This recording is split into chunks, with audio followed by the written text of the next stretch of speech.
that the NRM is already involved in other campaigns.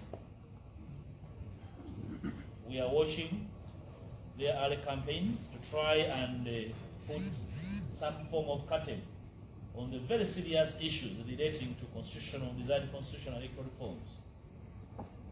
The confusion around the candidate of General Museveni and his son, we are aware it is deliberate. And one of the challenges is that citizens are so scared debating about these issues. They believe the father and the son are probably a form of deity,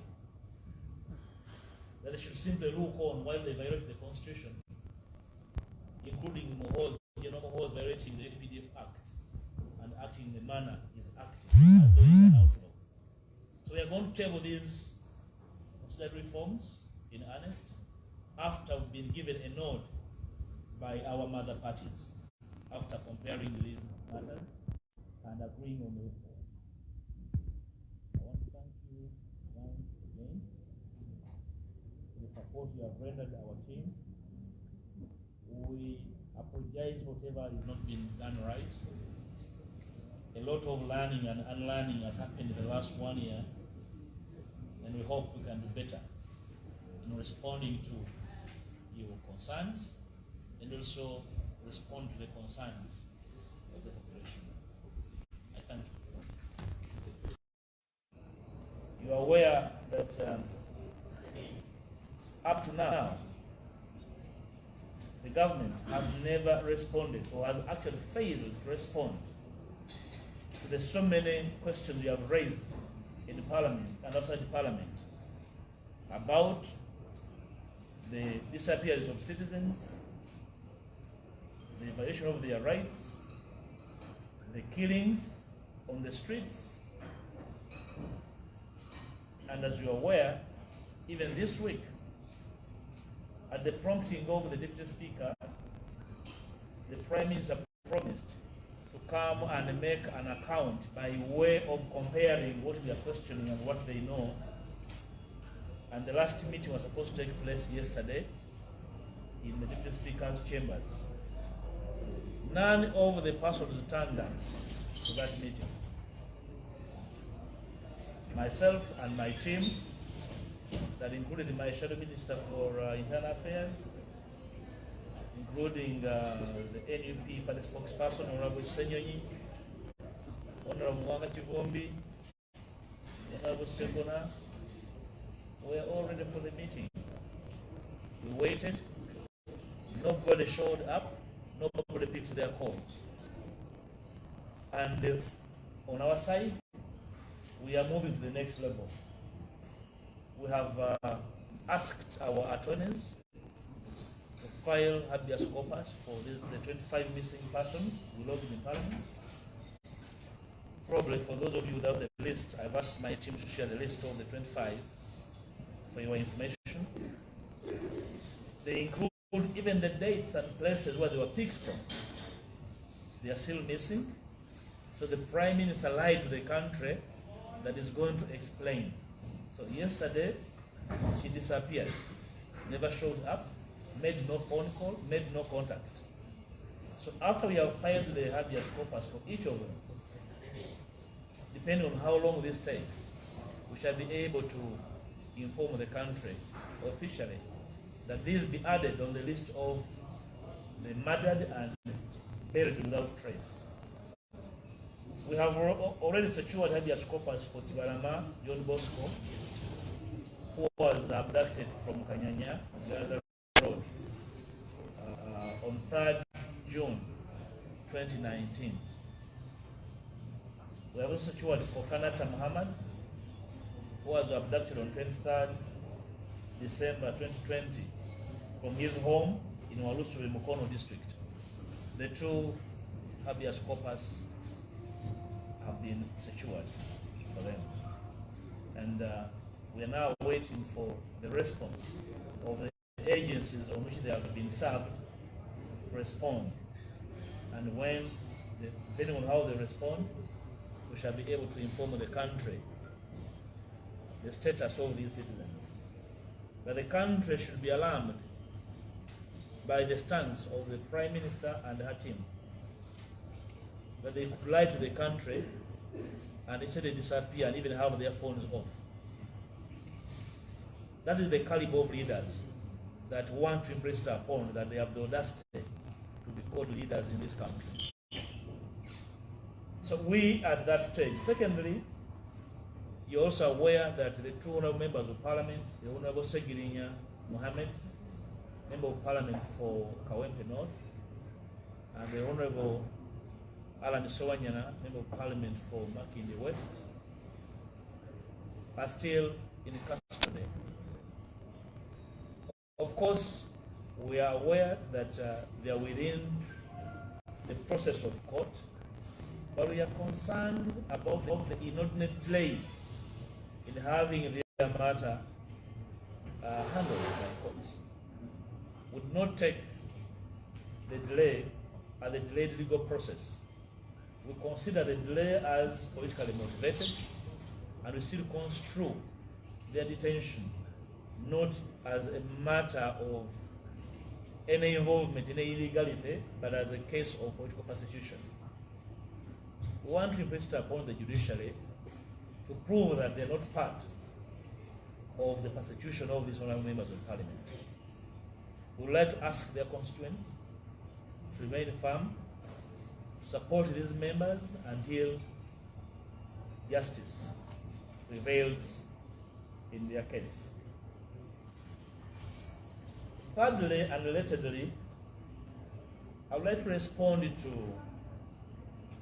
the issues relating to security and abductions that the Honorable Minister of Internal Affairs,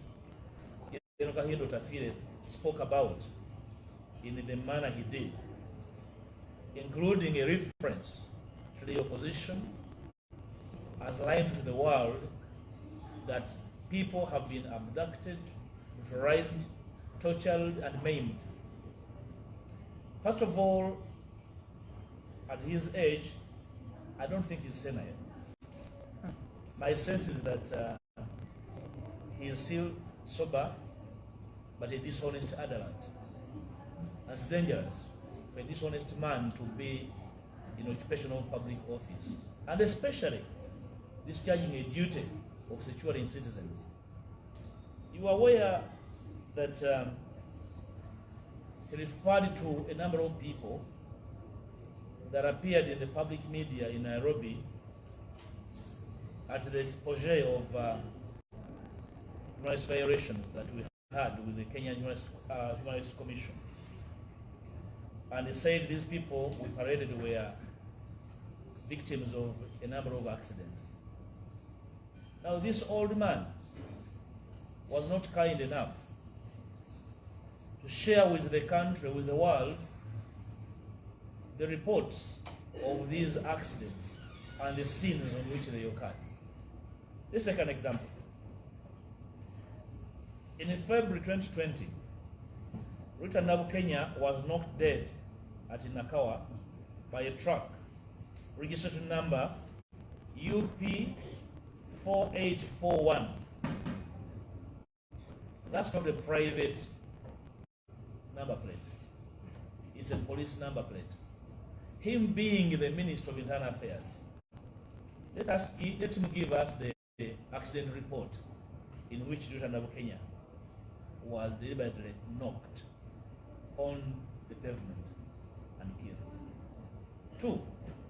Frank Senteza Kalibala was overrun by a military truck, registration number H4DF 2382 at Busega on 27th December 2020. Will the Honorable Otafire read to the country the nature, form of that accident? We'll be eager to share in that. 3. Earlier in July 2016, a truck registration number UP 4832 knocked a couple of Ugandans who were standing by the roadside at Kalere. There was also truck UP 4916 that had men donning police uniform, police and army uniform, that were initially beating people on that very day. This honorable gentleman and elder would be fair enough to share with the country, with the media, these accident reports. 4. There's the infamous truck 17, registration number UP 5564, that is implicated in the atrocities of November 18th, 19th, 2020 in Kampala. Will the general feel share with the country where that truck is, its drivers and occupants then, so that we can understand his perspective of accidents so far? So, countrymen and women, we are talking about human rights. And for General Fire and his accomplices, they are not going to educate us on how to oppose their activities. It's not their space to advise us on how to oppose their atrocities and violations. That's not their space. Let him defend his atrocities and that of his regime by way of offering a perspective and an explanation as how this happened. Another example, we have your own Ali Mivule and Kashiri Ashraf, you remember Kashiri, that were shot by one Enoch Abaine, former RPSO Greater Massacre. Where is that criminal? Will you tell us where that criminal is holed up? The one Enoch Abaine. Remember that same criminal entered my home in Masaka and cut my car tires, 2 vehicles, and cut 6 tires from my compound. That same criminal. Is he in prison? So if these leaders think that we are stupid, they should know we have a record of whoever is doing what.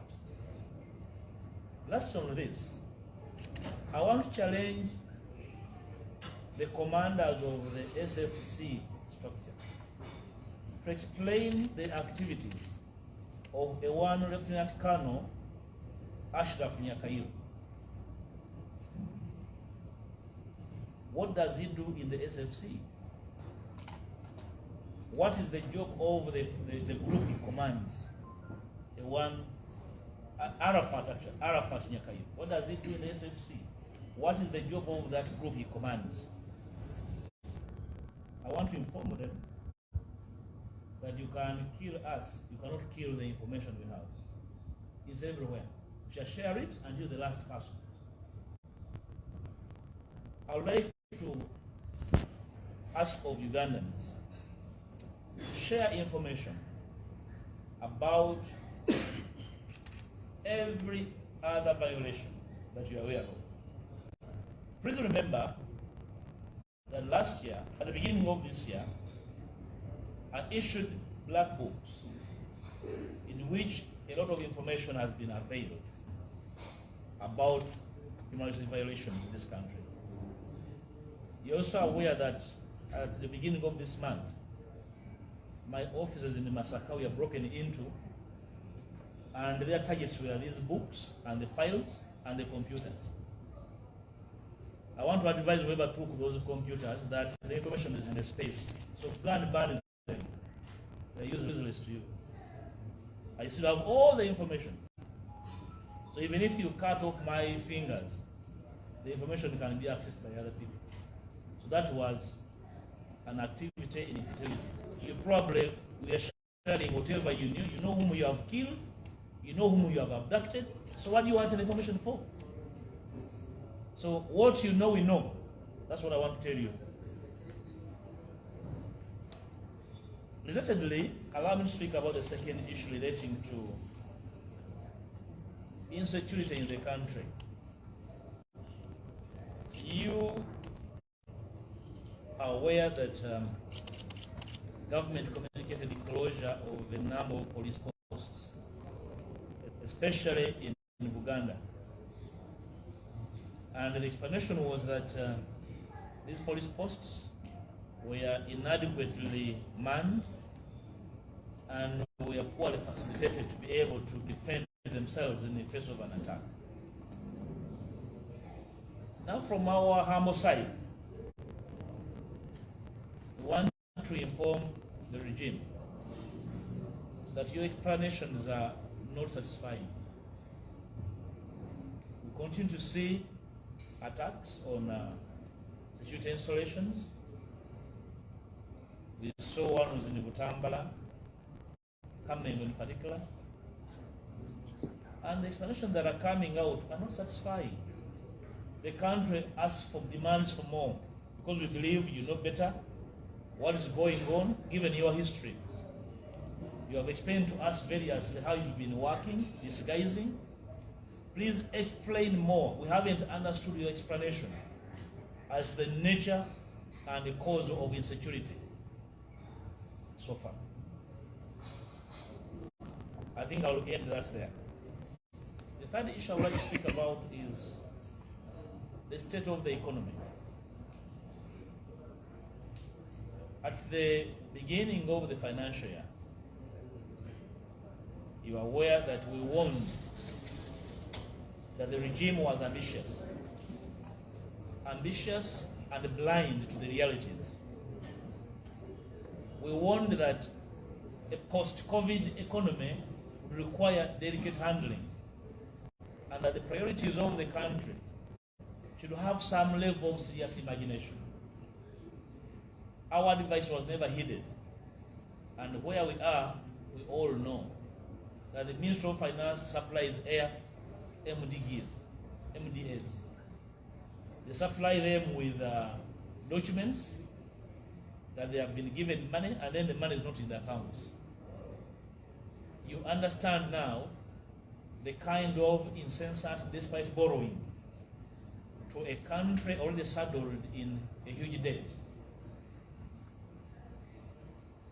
We even advised that it was not late to revise the budget, an ambitious blind budget that was passed by Parliament.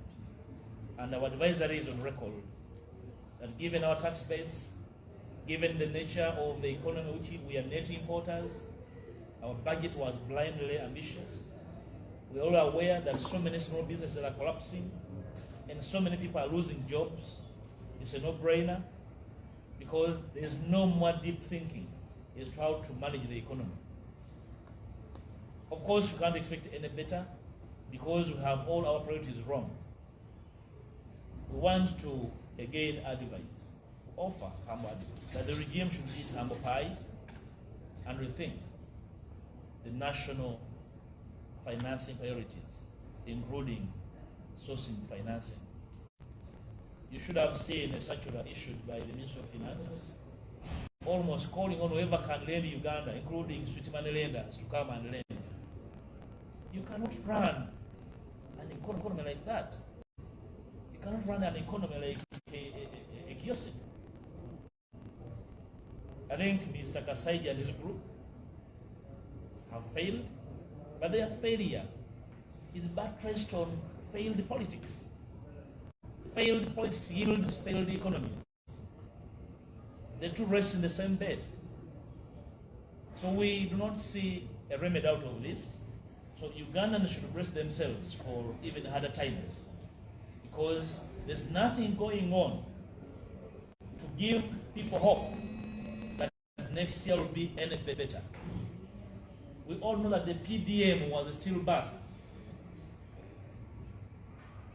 Every newspaper every week has money from the PDM being released, but that money has never reached. Probably somebody is taking it on foot. I hope it was not given the Prime Minister on her mobile phone to again send to another, border man. It is non-existent. So the PDM was a stillbirth, and all you there expecting money from the PDM, please go and think anew. There's no money. The PDM is there on paper. If you want paper, please come for it at finance. There's no money. because the priorities of the regime are not about you. I have seen regime fixers trying to blame cows, town clerks over the PDM. But every month, the guidelines change because they want to postpone, to make the world believe that actually for them they are ready, but the people were not ready. So the planning gets a new meaning. So now that the PDM is a no-show, it's a pipe dream, let citizens think on how to get themselves out of their straits, but are aware that this regime, after so many years, is tired, and so is their thinking and planning. The fourth issue I would like to bring to the attention of the country